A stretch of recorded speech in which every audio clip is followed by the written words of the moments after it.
estime que les actes criminels que le procureur a ajoutés après qu'a été rendue la décision relative à la confirmation des charges dans le cadre de la communication de ces pièces et en les incluant dans des documents auxiliaires, ne saurait être considérés comme faisant partie des faits et des circonstances décrits dans les charges au sens de l'article 74 petit 2 du statut.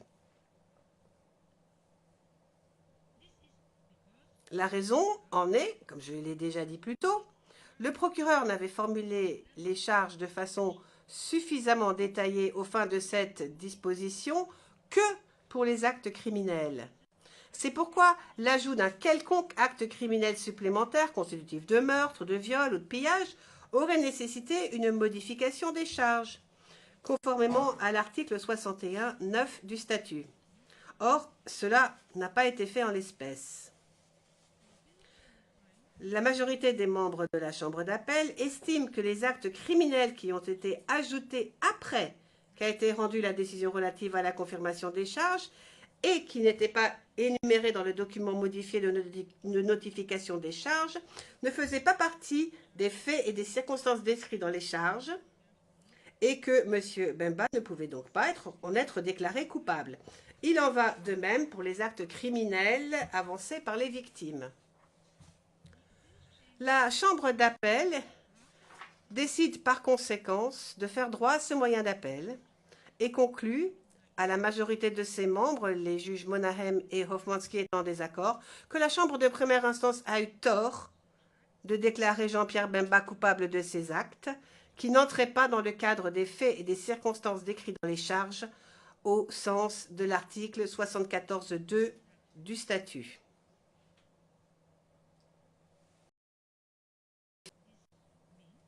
Cela signifie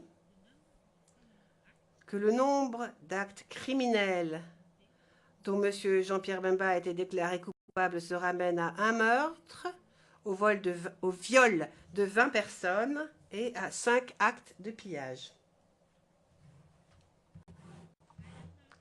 Maintenant, je passe au troisième moyen d'appel. Dans le cadre du troisième moyen d'appel, M. Bemba avance que la Chambre de première instance a eu tort de conclure qu'il n'avait pas pris toutes les mesures nécessaires et raisonnables pour empêcher ou réprimer les crimes commis par les troupes du MLC ou pour en référer aux autorités compétentes. Jean-Pierre Bemba a présenté 5 arguments sur ce point, en avançant, premièrement, que la Chambre de première instance n'a pas appliqué la norme de droit qui convenait. Deuxièmement, qu'elle n'a pas bien apprécié les limites de la juridiction et de la compétence du MLC pour enquêter. 3. Qu'elle n'a pas tenu compte du fait que M. Bemba avait demandé au Premier ministre de la République centrafricaine d'enquêter sur ces allégations. 4. Qu'elle a commis une erreur en tenant compte de certaines considérations dénuées de pertinence. Et 5. Que les conclusions qu'elle a tirées concernant les mesures prises étaient déraisonnables, ne reflétaient pas correctement les éléments de preuve et ne tenaient pas compte de certains éléments pertinents. La majorité des membres de la Chambre d'appel, les juges Monahem et Hofmannsky étant en désaccord, a relevé d'importantes erreurs dans l'examen qu'a fait la Chambre de première instance de la question de savoir si M. Jean-Pierre Bemba avait pris toutes les mesures nécessaires et raisonnables pour empêcher, réprimer ou punir la commission de crimes par ses subordonnés. Premièrement, la Chambre d'appel conclut que la Chambre de première instance a versé dans l'erreur en ne tenant pas correctement compte des restrictions auxquelles Jean-Pierre Bemba devait faire face en tant que chef militaire éloigné de troupes envoyées à l'étranger pour enquêter sur des crimes et en poursuivre les auteurs. Si la Chambre de première instance a quelque peu tenu compte de ces difficultés, elle a cependant ignoré d'importants témoignages indiquant que le pouvoir de Jean-Pierre Bemba d'enquêter sur des crimes commis en République centrafricaine était limité et qu'il faisait face à des difficultés logistiques dans la conduite de l'enquête ou d'enquête.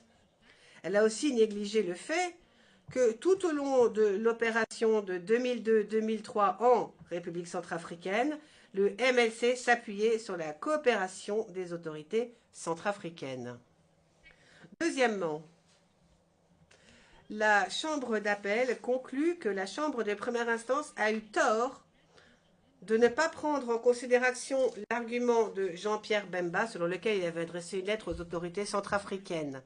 Même si elle n'a pas pris cet argument en considération, elle a tout de même conclu que Jean-Pierre Bemba n'avait pas référé les allégations de crime aux autorités centrafricaines pour qu'elles enquêtent. En concluant que Jean-Pierre Bemba n'avait pas pris des mesures nécessaires et raisonnables, la Chambre de première instance s'est en partie fondée sur la conclusion selon laquelle il n'avait fait aucun effort pour en référer aux autorités centrafricaines. La Chambre de première instance a eu tort de tirer cette conclusion sans prendre expressément en considération l'argument selon lequel il en avait bel et bien référé aux autorités. Troisièmement, la Chambre de première instance a versé dans l'erreur en déterminant que les motivations qu'elle attribuait à Jean-Pierre Bemba excluaient que celui-ci prenne de bonne foi les mesures nécessaires et raisonnables. Le souci de préserver la réputation des troupes ne rend toutefois pas intrinsèquement moins raisonnables ou nécessaires les mesures de prévention ou de répression des crimes. Quatrièmement,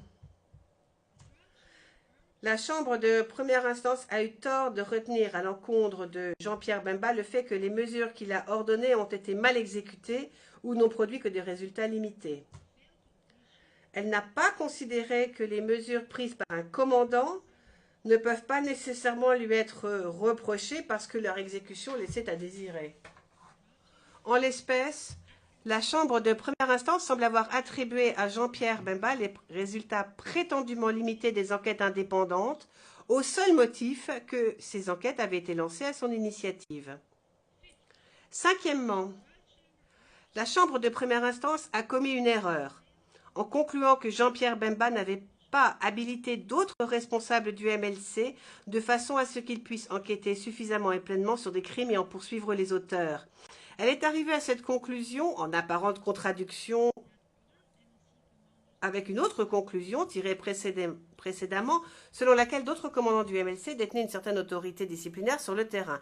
Qui plus est, la Chambre de première instance n'a pas expliqué ce que M. Jean-Pierre Bemba aurait dû faire de plus pour habiliter d'autres responsables du MLC de façon à ce qu'ils puissent enquêter suffisamment et pleinement sur les allégations de crimes et en poursuivre les auteurs, ni en quoi il avait failli à cet égard.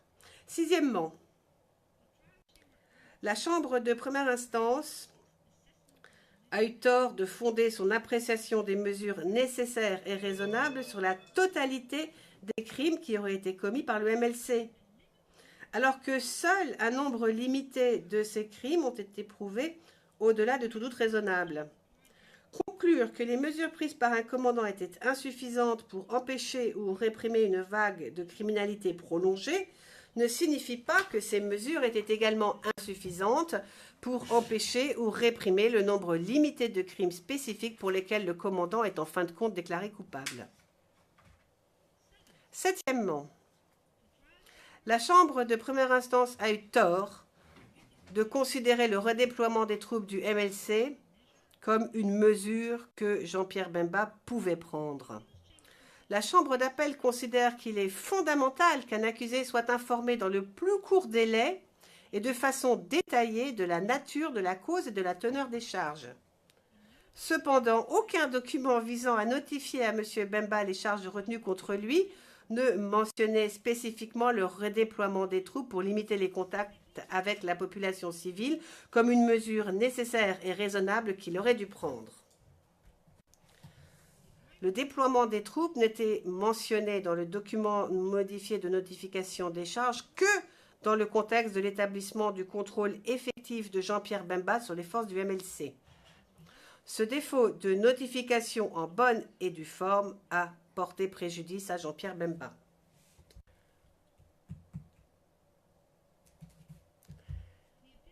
La Chambre d'appel conclut que ces erreurs ont sérieusement entaché la conclusion de la Chambre de première instance, selon laquelle Jean-Pierre Bemba n'a pas pris toutes les mesures nécessaires et raisonnables. Par conséquent, la Chambre d'appel conclut à la majorité de ses membres, les juges Monaghan et Hoffmanski étant en désaccord, que la conclusion de la Chambre de première instance, selon laquelle Jean-Pierre Bemba n'avait pas pris toutes les mesures nécessaires et raisonnables en réponse aux crimes commis par le MLC en RCA, est sérieusement entachée d'erreurs, et que Jean-Pierre Bemba ne peut être considéré comme pénalement responsable sur la base de l'article 28 pour les crimes commis par les troupes du MLC pendant l'opération en RCA. J'aborde maintenant la mesure appropriée.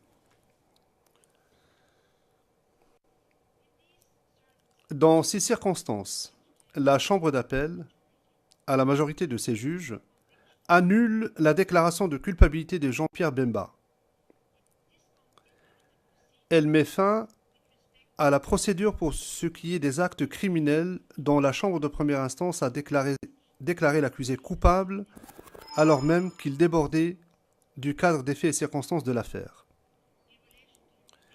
Pour le reste des actes criminels, la Chambre d'appel prononce l'acquittement de l'accusé, car les erreurs relevées au chapitre des mesures nécessaires et raisonnables font entièrement disparaître sa responsabilité pénale.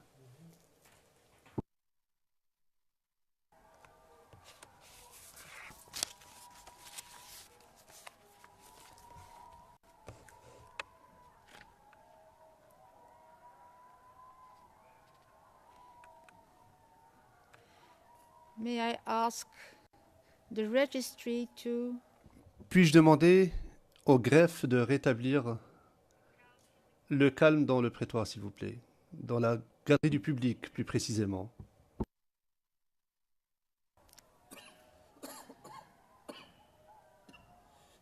May I ask the registry?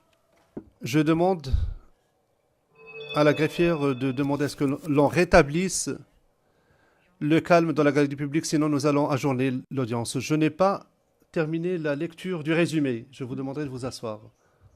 Veuillez vous asseoir, s'il vous plaît. Veuillez vous asseoir. Asseyez-vous. Asseyez-vous, s'il vous plaît.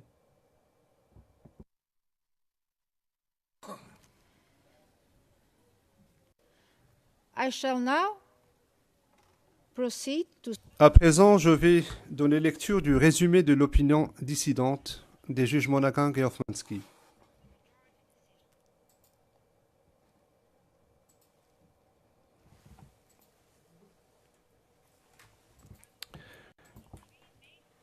Je me limiterai aux trois principaux points de désaccord, à savoir, premièrement, le critère d'examen en appel, deuxièmement, la question de savoir si Jean-Pierre Bemba a manqué de prendre toutes les mesures nécessaires et raisonnables pour empêcher, réprimer ou punir les crimes, et troisièmement, la question de savoir si la déclaration de culpabilité est allée au-delà du cadre des charges. Les juges dissidents examinent les autres moyens d'appel dans leur opinion dissidente, qui est le document qui fait foi.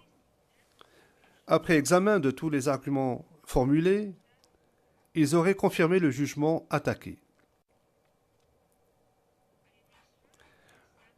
Je vais d'abord parler du critère d'examen. Au sujet du critère d'examen en appel, les juges dissidents ne partagent pas l'avis de la majorité, selon lequel la Chambre d'appel doit annuler les conclusions de fait de la Chambre de première instance si celles-ci peuvent raisonnablement être mises en doute. Les juges dissidents y voient un écart important et inexplicable par rapport aux critères conventionnels d'examen des erreurs de fait appliqués à ce jour par la Chambre d'appel de cette Cour, ainsi que par toutes les autres juridictions internationales et internationalisées. Les juges dissidents estiment qu'il ne suffit pas d'avoir de sérieux doutes sur une conclusion de fait tirée par la Chambre de première instance. En cas de doute, il est nécessaire, selon les juges dissidents, que la Chambre d'appel examine les éléments de preuve étayant la constatation en question afin de statuer elle-même sur la question ou qu'elle renvoie la dite question devant une Chambre de première instance à cette fin. Par conséquent, pour examiner les moyens d'appel soulevés par Jean-Pierre Bemba, les juges dissidents ont appliqué le critère conventionnel d'examen en appel qui accorde un certain crédit aux constatations de la Chambre de première instance.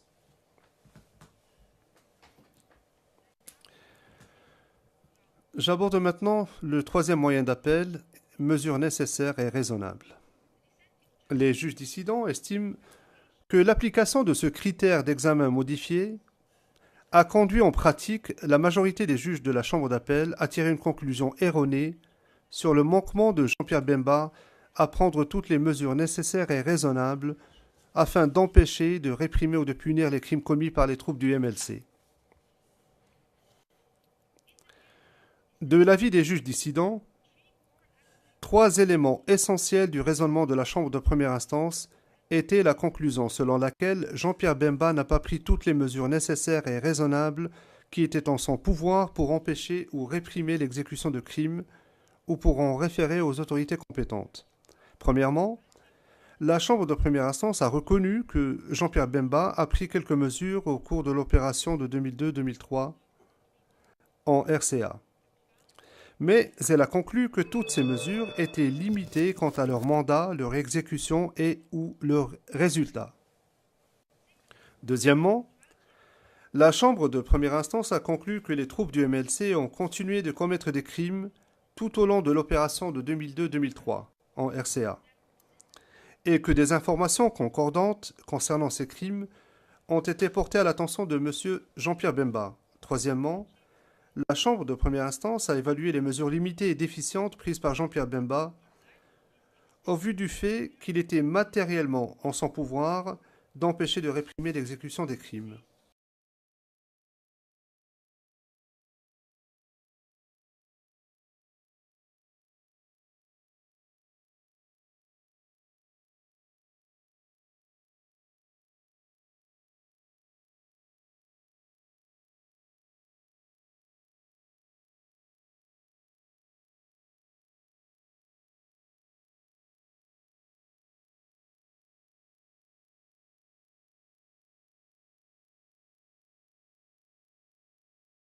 Par Jean-Pierre Bemba en appel. Et il ne relève ni erreur dans les constatations de la Chambre de première instance, ni caractère déraisonnable dans les conclusions générales. Les juges dissidents auraient donc rejeté les arguments de Jean-Pierre Bemba et confirmé les constatations et conclusions de la Chambre de première instance. La majorité des juges parvient à une autre conclusion en se basant sur une analyse que les juges dissidents ne sont pas en mesure d'accepter et jugent profondément erronée pour les raisons que je vais maintenant exposer. Pour ce qui est des mesures effectivement prises par Jean-Pierre Bemba, la majorité relève 3 erreurs dans l'analyse de la Chambre de première instance. Premièrement, elle conclut que la Chambre de première instance n'a pas accordé suffisamment d'importance au fait que les troupes du MLC opéraient dans un pays étranger, avec ce que cela suppose comme difficulté pour la capacité de Jean-Pierre Bemba de prendre des mesures. De l'avis des juges dissidents, la conclusion de la majorité selon laquelle Jean-Pierre Bemba était limité dans sa capacité de prendre des mesures en République centrafricaine repose sur une acceptation sans examen critique des arguments de Jean-Pierre Bemba et une évaluation erronée d'une fraction du dossier des preuves dont la Chambre de première instance a tenu compte. Les juges dissidents trouvent cette manière de procéder intenable, surtout si l'on tient compte du fait que Jean-Pierre Bemba n'a pas évoqué de tentative effective d'enquêter qui se serait révélée impossible. Les juges dissidents auraient conclu que la Chambre de première instance a dûment pris en compte la capacité de Jean-Pierre Bemba de prendre des mesures sur la base des éléments de preuve versés au dossier. La deuxième erreur relevée par la majorité est que la Chambre de première instance semble avoir considéré les motivations de Jean-Pierre Bemba comme déterminant le caractère adéquat ou non des mesures qu'il a prises.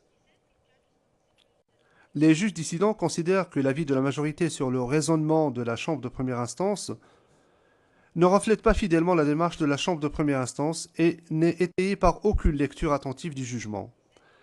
Les juges dissidents considèrent comme inapproprié l'emploi par la majorité de termes d'ordre spéculatif pour imputer à la Chambre de première instance un raisonnement qui ne ressort pas du texte de la décision. Les juges dissidents n'auraient pas décelé d'erreur dans l'examen par la Chambre de première instance des motivations de Jean-Pierre Bemba. La troisième erreur relevée par la majorité est que la Chambre de première instance n'a pas établi que Jean-Pierre Bemba a délibérément limité le mandat des commissions et des enquêtes mises en place. Les juges dissidents estiment que la position de la majorité reflète une interprétation erronée de la nature de la responsabilité pénale visée à l'article 28 du statut. D'après leur conception de ce mode de responsabilité, la question n'est pas de savoir si Jean-Pierre Bemba était responsable de quelques déficiences ou limitations constatées dans les mesures qu'il a prises.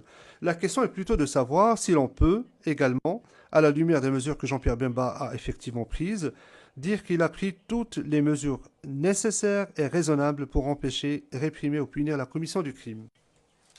Les juges dissidents auraient conclu que la Chambre de première instance n'a pas commis d'erreur dans son examen de cette question.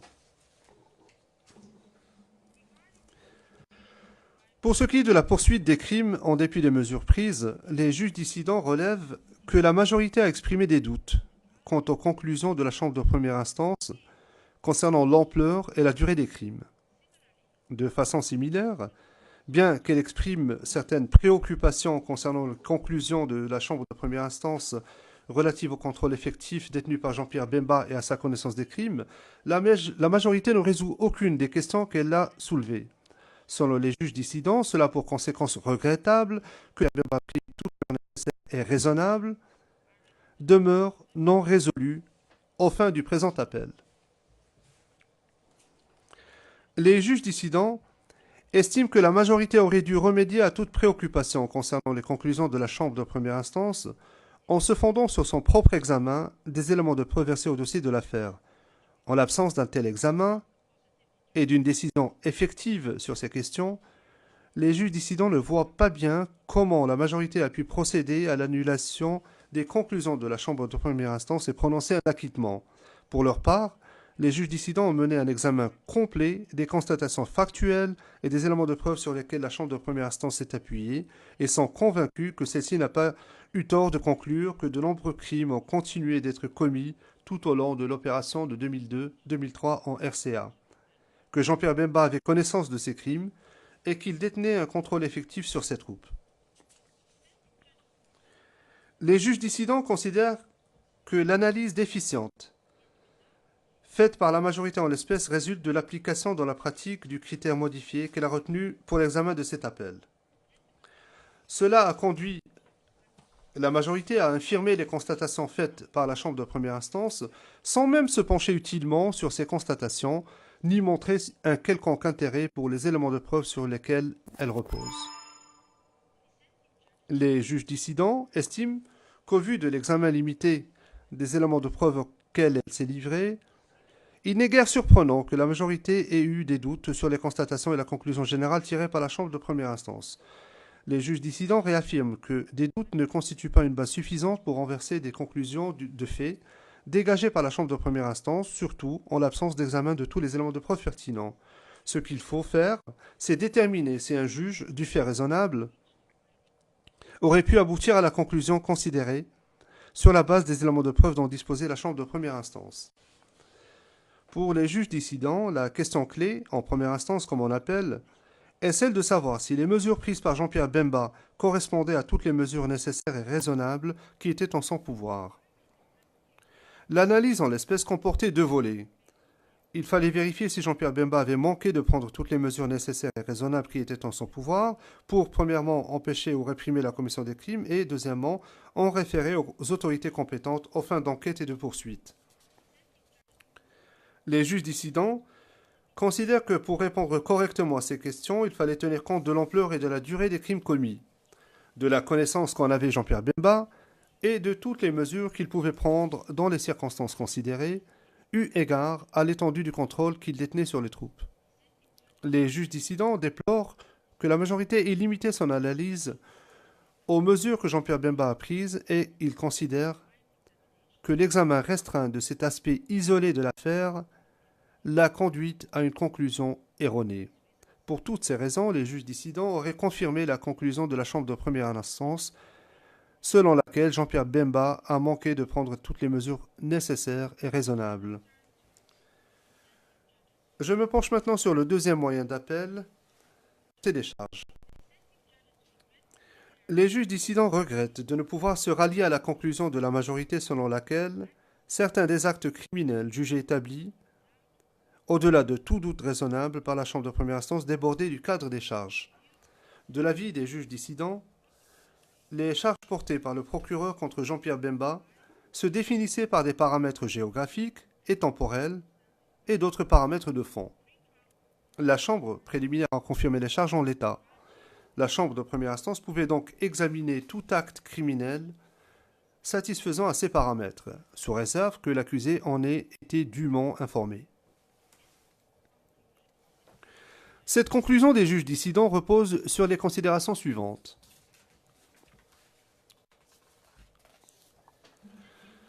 Les juges dissidents considèrent que le statut confère au procureur le pouvoir de formuler les charges et de fixer les paramètres factuels de l'affaire. Selon eux, l'article 74.2 du statut garantit que la Chambre de première instance n'aille pas au-delà du cadre factuel de l'affaire tel que présenté par le procureur. Cette disposition a pour objet de délimiter la compétence de la Chambre de première instance. Les juges dissidents considèrent que le procureur peut retenir des paramètres larges pour les charges en fonction des circonstances de l'affaire qu'il entend porter devant les juges. Par exemple, en cas de crime de masse que l'accusé n'a pas directement commis, le procureur peut décider de décrire les crimes allégués de manière large, et ce afin de limiter la compétence de la Chambre de première instance aux fins de l'article 74.2 du statut. S'agissant du rôle de la Chambre préliminaire, les juges dissidents considèrent qu'il est de déterminer s'il y a une affaire à juger et non de se lancer dans un long processus d'établissement des faits sur la base d'une norme d'administration de la preuve moins rigoureuse. Lorsque des actes criminels spécifiques sont allégués pour étayer une charge décrite plus largement, ils servent principalement de vecteurs permettant de prouver une charge plus large, et la Chambre préliminaire ne doit les examiner que dans la mesure où ils peuvent lui être utiles pour déterminer si l'intéressé a commis les crimes qui lui sont reprochés. La Chambre préliminaire n'a pas vocation à confirmer ni cristalliser toutes les allégations de faits aux fins du procès. Par conséquent, de l'avis des juges dissidents, si le procureur formule les charges de façon large, cela signifie que d'autres actes criminels particuliers peuvent être allégués aux fins du procès, à condition, bien entendu, qu'ils s'inscrivent dans le cadre des crimes confirmés et que soient respectés les droits de l'accusé à être informé de ce qui lui est reproché et à bénéficier du temps nécessaire pour préparer sa défense. Les juges dissidents sont d'avis que les charges ont été formulées en l'espèce de façon large au moyen de paramètres temporels et géographiques et d'autres paramètres factuels. Les charges commises par le accès en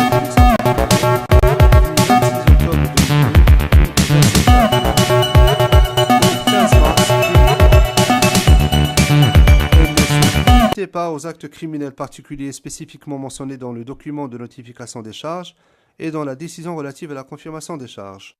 Les juges dissidents considèrent qu'en l'espèce, la description des faits et circonstances figurant dans les charges est suffisante aux fins de l'article 74.2 du statut.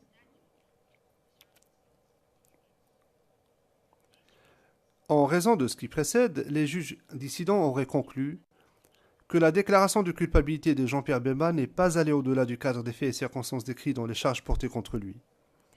Ils auraient par conséquent conclu que Jean-Pierre Bemba n'a pas démontré que la Chambre de première instance avait commis une erreur de droit et aurait par conséquent rejeté le deuxième moyen d'appel.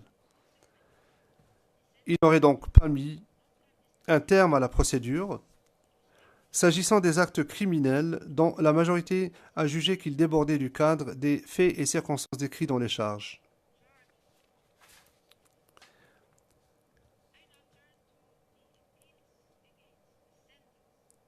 J'aborde maintenant la question des appels interjetés contre la peine. Compte tenu de l'issue que le présent arrêt donne à l'appel interjeté par Jean-Pierre Bemba, la Chambre d'appel considère à l'unanimité que les appels formés par Jean-Pierre Bemba et le procureur contre la décision relative à la peine sont sans objet. Elle les rejette donc à ce titre.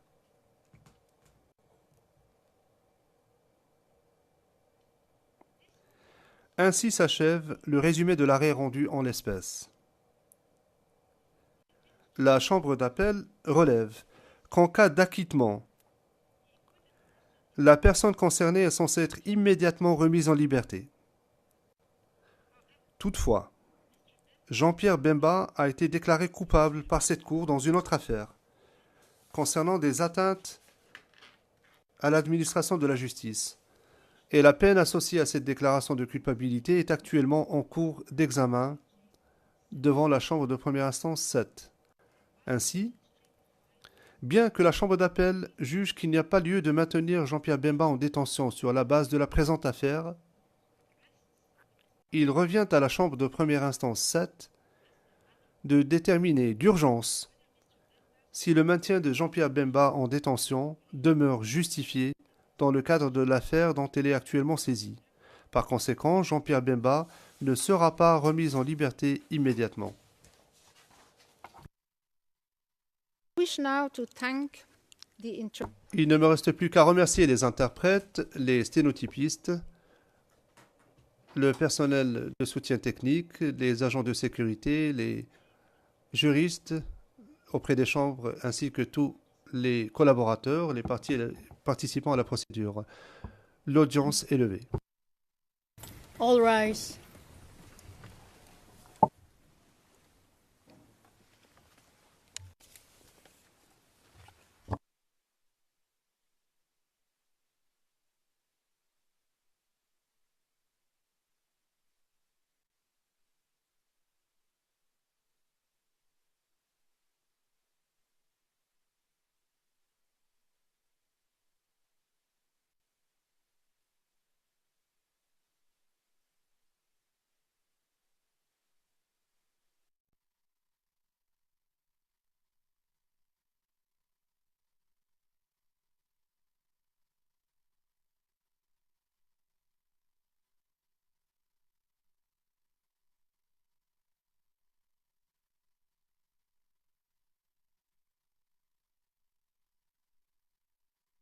Congo Synthèse. La synthèse des infos de la RDC, l'Afrique et le reste du monde. Une seule adresse. www.congosynthèse.com.